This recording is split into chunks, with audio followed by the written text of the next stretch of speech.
सुबह के 8 बजे निशा अंगड़ाई तोड़ती हुई अपने कमरे से बाहर आती है। ठंड के दिनों में ना कॉलेज बिल्कुल बंद हो जाना चाहिए। अरे भाई, टीचर्स को भी तो आराम चाहिए। जब स्टूडेंट थी तब स्कूल कॉलेज जाने के लिए उठना पड़ता था, अब टीचर हूं तो भी उठना पड़ता है। बेकार का सर दर्द है।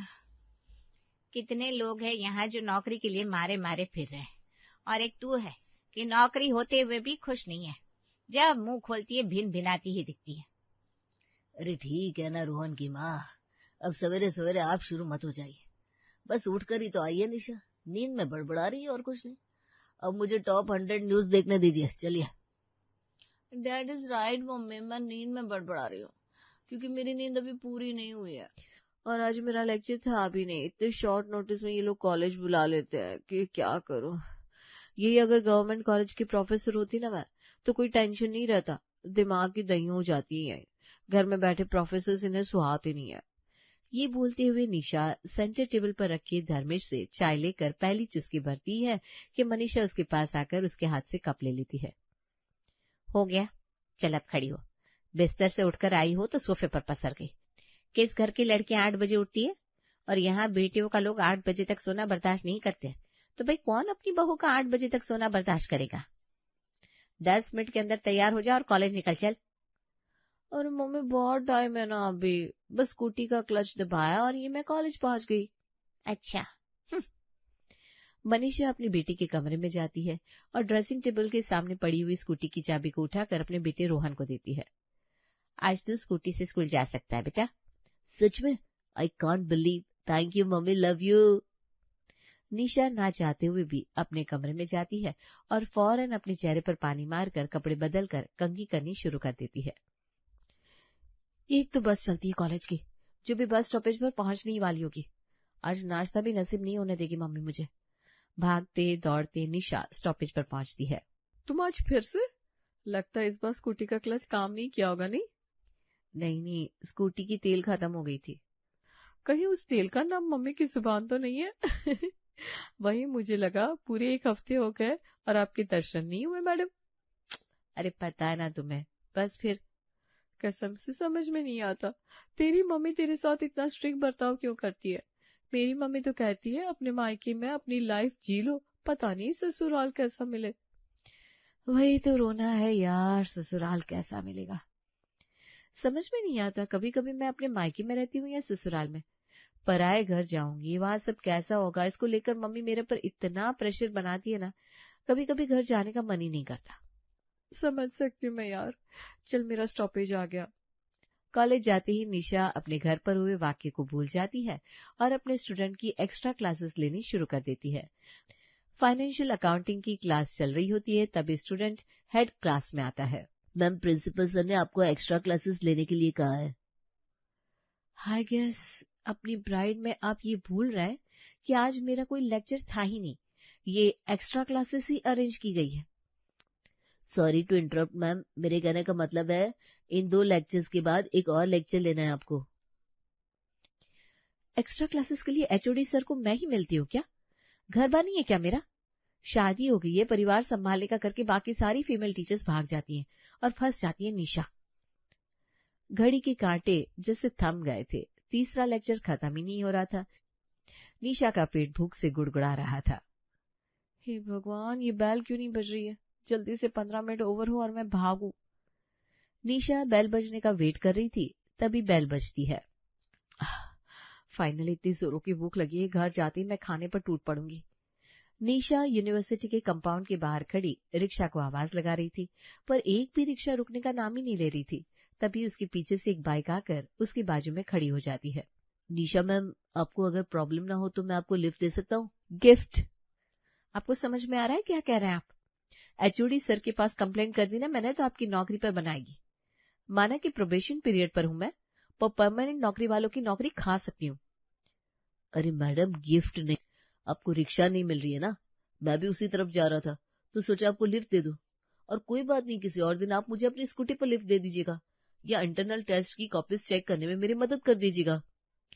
सुबह से भूखी भूखी अगर मैं यहाँ खड़ी रिक्शे का इंतजार करती रही तो पता चला मुझे चक्कर आ गए। गौतम सर की इमेज इतनी बुरी भी नहीं है, ले लेती हूँ लिफ्ट, क्या ही हो जाएगा। गौतम और खुद के बीच एक डिस्टेंस रखकर निशा बाइक पर बैठ जाती है। ये आप यहाँ क्यों रुक गए? निशा मैम, आपको यहाँ से खुद जाना होगा। वो क्या है ना, मैं यहाँ फ्लैट में रहता हूँ तो खाना वाना ज्यादा बना नहीं पाता, इसी होटल में खाना खाता हूँ। अगर आप 10 मिनट रुक जाए तो मैं फटाफट खा लूँ, या एक काम करता हूँ, मैं खाना पैक करवा लेता हूँ, या फिर बताइए पहले आपको ड्रॉप करके आऊँ क्या? भूख तो मुझे भी बड़ी जोर की लग रही है। घर जाती ही मम्मी खाना देगी नहीं, कहेगी पहले फ्रेश हो जाओ, ऊपर से आज बेडशीट भी धोना है। इफ यू डोंट माइंड, क्या मैं भी आपको कंपनी दे सकती हूँ? मतलब आपने मुझे लिफ्ट दी है तो इतना तो मैं आपके लिए कर ही सकती हूँ। खाने की दीवानी निशा पेट भर के खाना खा लेती है, फिर गौतम उसे घर ड्रॉप कर देता है। जैसे ही निशा अपने घर के दरवाजे से अंदर आती है, उसके पापा और मम्मी दीवार बनकर उसके सामने खड़े हो जाते हैं। पूछे इससे किसके साथ थी ये? वो तो रेशमा ने मुझे कॉल करके बता दिया इसके करतूत का। मुझे तो विश्वास ही नहीं होता अगर मैंने वीडियो कॉल पर इसे उस सफेद चमड़ी के लड़के के साथ ना देखा होता। अरे भाई कोई तो बता दे हमें, शादी कर देंगे, क्यों हमारी इज्जत उतारने में लगी हुई है? कौन था वो लड़का? क्या घर पर खाना नहीं मिलता तुम्हें, या तुम्हारी सहेलियां कम पड़ गई थी? अच्छा, तुम्हारी माँ तुमसे रोटियां बनवाती है ना, वही पसंद नहीं आया होगा तुम्हें। ससुराल में अगर सास ने कह दिया काम करने को तो फिर तुम रोज रेस्टोरेंट जाकर खाना खाने बैठ जाओगी क्या? और वहां अगर किसी ने तुम्हें किसी और मर्द के साथ देख लिया तो पता है कैसा इल्जाम लगेगा तुम पर। ये बहस चली रही थी कि तभी गौतम अंदर आता है। अब सॉरी निशा, मुझे तुम्हारे फैमिली मैटर में नहीं बोलना चाहिए, पर मेरा फोन शायद तुम्हारे पर्स में रह गया है और तुम्हारा फोन मेरे पास आ गया, वही रिटर्न करने आ रहा था और ये सब मैंने सुन लिया। नमस्ते अंकल जी, मेरा नाम गौतम है, हम दोनों एक ही कॉलेज में पढ़ते हैं और वैसे हमारे बीच में कुछ भी नहीं है। आज रिक्शा ना मिलने के कारण मैंने निशा को लिफ्ट दी थी बस। पर अगर आपको लगता है कि मेरे साथ लंच करना उसे बदनाम कर सकता है तो आप मेरे साथ उसकी शादी कर दीजिए। PhD हूँ, डॉक्टरेट की डिग्री है मेरे पास, सैलरी 1.5 लाख रुपए है। अभी पिछले महीने गवर्नमेंट कॉलेज में मेरा सिलेक्शन हो गया है। 20 दिनों बाद ज्वाइनिंग है मेरी होम सिटी में, तो अगर आप अपनी बेटी को विदा करना चाहे तो बताइए। मनीषा तो जैसे निशा को विदा करने के लिए मर ही रही थी। गौतम के घर वालों से मिलकर दोनों परिवार शादी के लिए मान जाते हैं और रिश्ता पक्का हो जाता है। बहू बनकर निशा गौतम के घर आ जाती है। सभी के सामने नाश्ता परोसा जाता है। आहा, जमुना के समोसे का तो जवाब ही नहीं है। अरे भाभी खाओ ना, मेरा चौथा समोसा चल रहा है और आपका पहला शुरू भी नहीं हुआ, शर्माओ मत। आप बेटी हो, मैं बहू। तो बहू क्यों शर्माएंगी? सब अपने समोसे रखो, जब तक मेरी बहू समोसे खाना शुरू नहीं करती कोई समोसे नहीं खाएगा। हाँ, मम्मी तो कहती थी कि ससुराल में सभी के खाने के बाद बहू को बचा कुचा खाने के लिए दिया जाता है। बहू का पहले खा लेना मतलब कलिश, पर यहाँ तो सामने से बोला जा रहा है। निशा फटाक से एक समोसा उठाती है और धप से खा लेती है। हल्के फुल्के नाश्ते के बाद निशा अपनी सास से पूछती है, सारी रस्में हो गई क्या मम्मी जी, या और कुछ बाकी है? वो चेहरे पर बाल आ रहा है ना, कंघी कर सकती हूँ क्या? ये क्या हाथ लग गया भैया आपके? कंघी पूछकर कौन करता है भाभी? कॉलेज में तो तुम बड़ी बेधड़क थी, फिर यहाँ क्या हो गया ये? नहीं मतलब मैंने सोचा, तो फिर मैं लहंगा भी बदल सकती हूँ क्या मम्मी जी? अरे बेटा, तुम इतनी डर कर क्यों बात कर रही हो मुझसे? मेरी कोई बात बुरी लग गई है क्या तुम्हें? नहीं मम्मी जी, वो क्या है ना कि मुझे आइडिया नहीं था। कुछ घरों में फेरे वाले लहंगे को पहनकर सोया नहीं जाता और कुछ घरों में बदला नहीं जाता, तो सोचा आपसे पूछ लूं, गलती नहीं होनी चाहिए ना। अरे तू तो दादी जैसी बात ही करती है। असली नियम तो बेटा फेरों की होती है जो कि हो गए। मैं ऐसे किसी नियम में नहीं मानती जिससे घर के लोगों को परेशानी हो। मेरे घर का बच्चा है तो इतने भारी लहंगे को पहनकर सोना ऐसे भी संभव नहीं है, तो आराम से जाकर कपड़े बदल ले और नहाकर सो जा। निशा को तो विश्वास नहीं हो रहा था, ये सब उसके साथ क्या हो रहा है। अपने कपड़े बदलकर निशा आराम से अपने नए कमरे में सो जाती है। अगली सुबह, अरे वाह, तुम तो उठकर तैयार भी हो गई और इतने सुंदर तरीके से साड़ी पहनी है तुमने। पहनी थी तो पूरी लाइफ इसी की तो ट्रेनिंग ली है। गौतम नहाने चला जाता है और निशा अपनी माँ को फोन लगाती है। तेरी सास ने तुझे कहा कि तू लहंगा बदलकर जो चाहे पहन सकती है। सभी के पहले तुझे समोसे खाने को भी कहा और तूने खा भी लिया। हे भगवान, तू समझ भी रही है ये तूने क्या किया? आपने तो कहा था मम्मी, जो भी करना अपनी सास से पूछ कर करना, तो उन्होंने कहा खाने को, तो मैंने खा लिया। और ये बातें ऐसी भी तो नहीं है ना कि मम्मी जी ने मुझे अलग जाकर कही हो, सबने सुना भी, और मेरी ननद ने तो मुझे सपोर्ट भी किया। मतलब ये सब माँ और बेटी की मिली भगत है। ये लोग तुझसे उल्टा काम करवा रहे हैं ताकि बाद में यही सुनाकर तुझे सभी के सामने ताने दे सके। और बेटा, सास किसी की सगी नहीं होती और ससुराल कभी अपना नहीं होता। तूने खा लिए समोसे। अब तेरी सास फोन करके 1000 बातें हमें सुनाएगी। अभी तो तूने साड़ी पहनी है ना? तू क्या पहनना था मम्मी? अरे मेरे कहने का मतलब है कि कोई तुझे कुछ भी कहे, कायदे में रहना, समझी? अपनी मम्मी के द्वारा ट्रेन की हुई निशा तैयार होकर सबसे पहले अपने घर के बड़ों के पैर छूती है। इस घर के हाउस हेल्प भी मेरी इज्जत नहीं करती भाभी, और आप मेरे पैर छू रही हैं। हाँ बेटा, प्रिया तुझसे छोटी है। अच्छा, तो आपकी छू लेती हूँ, आप तो बड़े हैं ना पापा जी। ये कहकर निशा अपने ससुर जी के पैरों को छूने जैसे ही झुकती है, वो पैर पीछे कर लेते हैं। नहीं नहीं बहू, हमारे यहाँ बेटियां पैर नहीं छूती। आपके कहने से नहीं होगा पापा जी, मैं तो सभी के पैर छू कर रहूंगी। सभी का आशीर्वाद लेने के बाद निशा रसोई में जाकर फटाफट खाने की तैयारी करने में लग जाती है। मम्मी ठीक कहती थी, मायके की रसोई में माँ मिल सकती है, पर ससुराल की रसोई में सास कभी नहीं मिल सकती। सही कहती थी मम्मी, ससुराल चीज ही बुरी है। खैर, वहां काम करने में दुख भी होता था, और यहाँ दुख थोड़ा कम होगा। अनजान लोग हैं, इनसे अच्छा बिहेवियर क्या ही एक्सपेक्ट कर सकती हूँ। निशा आटे के डब्बे से आटा निकालकर उसमें पानी मिलाकर जैसे ही अपनी उंगलियां आटे में डालती है, नीतू उसका हाथ पकड़ लेती है। अरे ये क्या कर रही है तू? असली रंग देखिए ना सासू माँ का। यही तो कहा था मम्मी ने, आटा दाल चावल भी नाप तोल कर लेना पड़ता है ससुराल में। अब घर के सदस्यों के हिसाब से ही आटा लिया है मैंने मम्मी जी, और मसाले वगैरह नहीं छुआ है, तेल भी नहीं लिया है। वो आप निकाल कर दोगी तभी लूंगी। अरे छी छी छी, ये तू क्या नाप शनाप बोल रही है? हाथ निकाल आटे से। मेहंदी के हाथ से खाना बनाते हैं? सॉरी मम्मी जी, मेरे पापा को भी मेहंदी की स्मेल पसंद नहीं थी। यहाँ किसी प्रॉब्लम है मेहंदी से? रात को ठीक से सोई नहीं थी क्या बेटा? यहाँ किसी को मेहंदी से प्रॉब्लम नहीं है, और जिससे प्रॉब्लम होगी वो अपनी नाक बंद करके बैठ जाएगा। मैं तो इसलिए कह रही हूँ कि तू इस घर की बहू है, कोई काम वाली बाई नहीं है। खाना बनाने वाली को पहले ही रख लिया मैंने। हाँ, तुझे शौकिया खाना बनाना हो तो बिल्कुल बना। यहाँ झाड़ू पोछा बर्तन के लिए तो पहले से ही काम वाली है मम्मी जी, खाना बनाने वाली भी आपने रख दी तो दिन भर खाली बैठी मैं क्या करूंगी? अच्छा, तो तूने जॉब का क्या सोचा है? यहाँ के प्राइवेट कॉलेज में अप्लाई करना है तुझे? तो बोल, तेरे पापा जी की बड़ी जान पहचान है यहाँ। प्राइवेट कॉलेज में? अच्छा अच्छा, समझ गई। प्राइवेट जॉब की अच्छी एक्सपीरियंस नहीं है ना, तो तू गवर्नमेंट कॉलेज के लिए सोच, तैयारी कर। अब गौतम को ही देख ले, बन गया ना सरकारी टीचर। सास ने हाथ पकड़कर आटे से बाहर निकाल तो दिया था, तो सास को धक्का देकर तो निशा आटा गूंथ नहीं सकती थी। वो अपने कमरे में चली जाती है और शादी वाला लहंगा पहनकर तैयार होकर घूंघट डाले बिस्तर पर बैठ जाती है। क्या बात हो गई गौतम, बहू की तबीयत ठीक नहीं है क्या? डॉक्टर को बुला लूं? उससे क्या होगा पापा, वो दूसरों को बीमार कर दे। मेरी तो नींद तब तक खुली वो साड़ी पहनकर तैयार भी हो गई थी।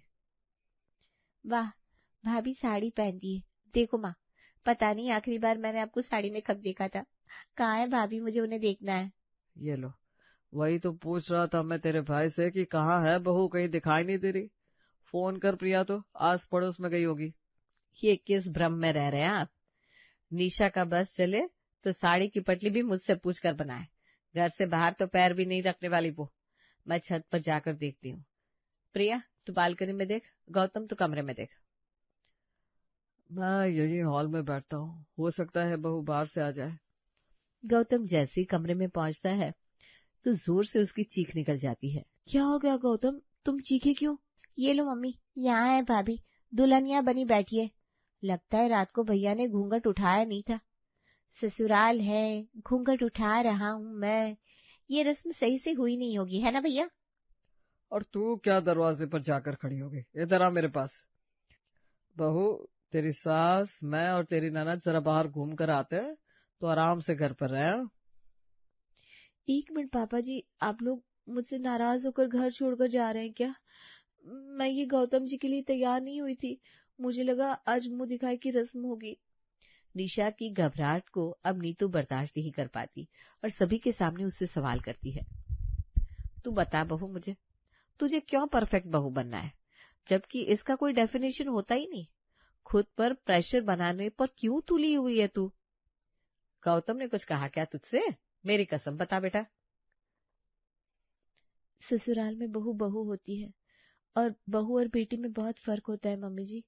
वो फर्क टूट ना जाए इसी कोशिश में हूं मैं नहीं चाहती मेरी किसी गलती के कारण मेरी फैमिली की इंसल्ट हो। और तुम्हारी फैमिली हम है, तुम अपसेट रहोगी तो हम भी तो दुखी रहेंगे ना बेटा। नीलेश, नीतू, प्रिया और गौतम निशा को इतना कंफर्टेबल फील करवाते हैं कि उसे बहुत जल्दी एहसास हो जाता है कि उसे ससुराल में बहू बनकर नहीं, बेटी बनाकर रखा जाएगा। कुछ दिनों बाद एक सुबह निशा खराटे ले रही थी कि उसके मोबाइल की रिंगटोन बजती है। हेलो मम्मी, बोलो, सो रही हूँ। सुबह के 9 बजे तक तू सो रही है? मजाक है क्या? दामाद जी कहाँ है? उन्हें कॉलेज नहीं भेजना क्या? मनीषा की कही बात सुनकर ड्रेसिंग टेबल के सामने खड़ा गौतम मोबाइल के करीब जाकर कहता है, पैर मेरे पास भी है मम्मी जी, निशा को मेरे बदले चलकर कॉलेज नहीं जाना है। क्या? हाँ मम्मी, गौतम खुद तैयार होकर चले जाते हैं कॉलेज। तो खाना पीना, ससुराल वालों का नाश्ता? झाड़ू पोछा बर्तन के लिए काम वाली है, खाना बनाने के लिए भी दीदी है। मैंने तो गवर्नमेंट जॉब के प्रिपरेशन के लिए क्लासेस ज्वाइन कर लिए हैं। मैं और प्रिया 12 बजे वहां निकल जाते हैं और फिर 5 बजे लौटते हैं। अपनी ननद को दीदी क्यों नहीं बोला? आप ये बोले इसके पहले मैं बता देता हूँ मम्मी जी कि इंसान एक ही बार ससुराल के नाम के डर को एक्सपीरियंस कर सकता है, जो मेरी निशा ने अपने मायके में ऑलरेडी कर लिया है। तो यहाँ पर वो इस घर की बेटी है और हमारे यहाँ बेटियों को सर आंखों पर रखते हैं। ये सुनते ही मनीषा फूट फूट कर रोने लगती है। मैं तेरी दुश्मन नहीं हूँ बेटा, मुझे बड़े नाजों से पाला गया था मेरे मायके में, और फिर मैं ब्याह करके इस घर में आई। चावल के दाने से लेकर नमक तक हर चीज का हिसाब देना पड़ता था मुझे तेरी दादी को। बहुत बुरे दिन देखे मैंने, इसीलिए मैं नहीं चाहती थी कि तेरे साथ कभी ऐसा हो।